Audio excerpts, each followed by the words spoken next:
I have long been of the opinion that a woodworker can fabricate or repair almost anything.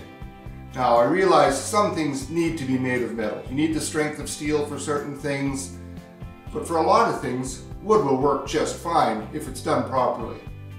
Now, I have one of those large umbrellas in the backyard because it faces south, it gets so hot. And this is the handle that was used to raise and lower it. As you can see, I broke it. Now, I should have taken a picture of this freshly broken, but I didn't think of it, and I took this to the grinder, rounded this off. Now I'm going to take a board. I'm going to use my CNC router to make a recess to fit this, to shape the handle. So I hope you'll stick around and take a look at how this comes to be. To what do I owe this honor? I just came to say hi to all my fans. You don't have any fans. Yes, I do. Really, name one. Jean. Jean likes me. Well, Jean just happens to be a really nice lady. Jean likes everybody. Name one more. You're just being mean. You have a good day somewhere else, okay? Anyway, I hope you'll stick around, take a look at how I do this. You don't necessarily have to have a CNC router to do some of this stuff, but it'll maybe give you an idea of what else you can do. Why give up and buy another piece if you can make one? Let's go take a look at how I'm going to do this.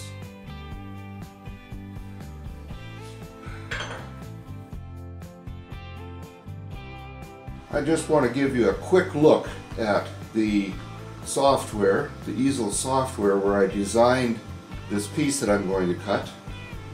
On the right side you can see the design of how it's supposed to cut it out. Got the different depths that it's going to cut to. On the left side it shows the drawing that I did, and these yellow dots that you can see here refer to the tabs. As you can see up here, there are 6 of them. Each of them is 2 millimeters high and 6.3 millimeters long. And if you work in inches, that's 1/4 of an inch long and 0.08 inches high. The end mill will lift up and not cut those small areas so that that piece does not break free and move around while the bit is cutting. And this is what the easel software is going to cut out for me.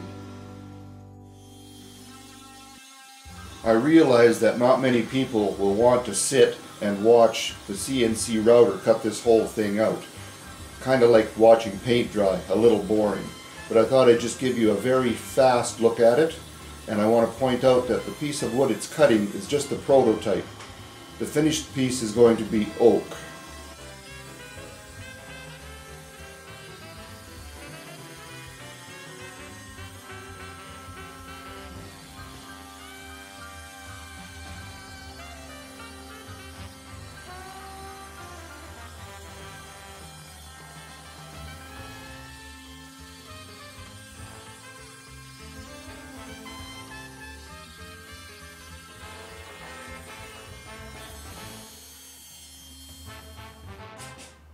Alright, the CNC did a nice job. I just took a sanding block for a couple seconds to get all those fuzzies off that were on this side. And these are the little tabs I leave. And they're very, very thin, so there we go. Just a little bit and they come right out of there. And I make sure to position them along the grain so that they don't chip out across this piece. So I'm going to take a couple of minutes to sand this down, round the corners off just with the sanding block. Then I will take the piece that's going in there, get my mallet to work and hammer it into place, and then take it outside and see how it's going to work. So stick around, be right back. This is the oak piece I've made, and I'm just rounding over the edges on my router table with a 1/8 inch round over bit.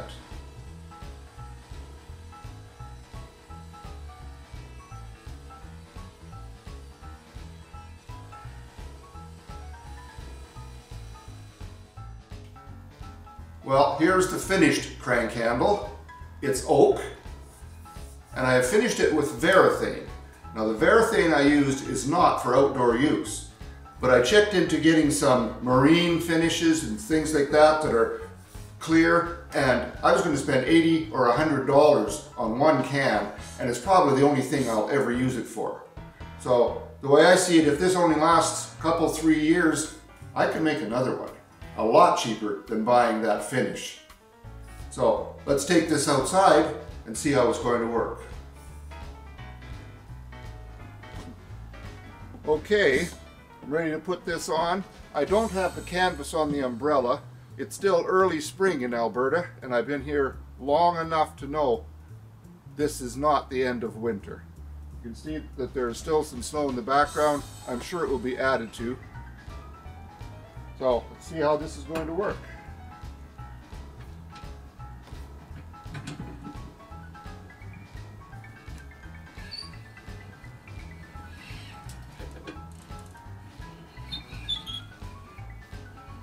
I think that's going to do the trick just fine.